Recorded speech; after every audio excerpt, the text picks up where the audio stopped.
Operation పరాక్రమంలో కాళ్ళు పోగొట్టుకున్నటువంటి ఒక మాజీ సైనిక అధికారి, కమాండర్ స్థాయి అధికారి ఆయన ఈరోజు ఒక టోల్ ప్లాజా నుంచి వెళ్తుంటే, ఎక్కడ కర్ణాటక కేరళ సరిహద్దులో ఉన్నటువంటి కుందాపూర్ సస్తాన టోల్ ప్లాజా దగ్గర ఆయనకి అవమానం చేశారు ఆ టోల్ ప్లాజా ఉద్యోగస్తులు.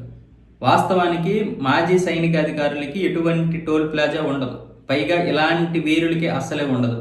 దానికి కేంద్రం ఒక కార్డు ఇస్తుంది, అలాగే ఆయన మాజీ సైనికాధికారి కూడా ఒక కార్డు ఉంటుంది.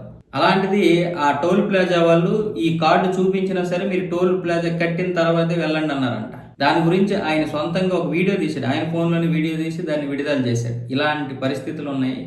మాజీ సైనికాధికారులకి ఇక్కడికి ప్రజలు ఇచ్చే గౌరవం ఇలాంటిది. అంటే నిజం చెప్పాలంటే మాజీ సైనికాధికారులకే కాదు, సైనికులకి మనం పెద్దగా గౌరవమే ఇవ్వడం లేదు. మనం గౌరవం ఇవ్వకపోయినా పర్లేదు, అగౌరవం చేయడం కరెక్ట్ కాదు కదా. ఆయన కార్డులు చూపించినా మరి ఆయన ఎందుకు విడిచిపెట్టలేదు? మరి టోల్ ప్లాజా అధికారులు వీళ్ళకి చెప్పలేదా? వీళ్ళకి తెలుసు ఎవరెవరిని విడిచిపెట్టాలి ఏంటనేది. బడా బడా బాబుల్ని డబ్బులు కట్టాల్సి ఉన్నా సరే వదిలేస్తుంటారు వీళ్ళు, ఈ వెధవలు. ఈ మధ్య కూడా మనం చూసాం, ఉత్తరప్రదేశ్లో ఒక సైనిక అధికారి మీద దాడి చేశారు చెత్త వెధవలు కొంతమంది. ఆ తర్వాత వాళ్ళని పట్టుకొని యోగి ఆదిత్యనాథ్ చితక్కొట్టి ఇప్పటికీ జైల్లో పెట్టాడు. అది వేరే విషయం.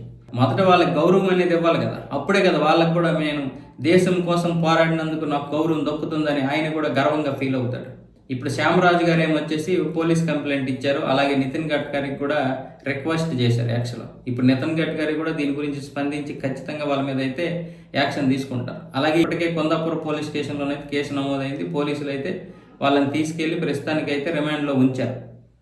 ఇలాంటి పరిస్థితులు రాకుండా మొదట మనం గౌరవించడం నేర్చుకోవాలి. గౌరవించడం చేత కాకపోతే అగౌరవపరచడం కూడా చేయకూడదు. ఫస్ట్ అది నేర్చుకోవాలి, తర్వాత గౌరవాలు.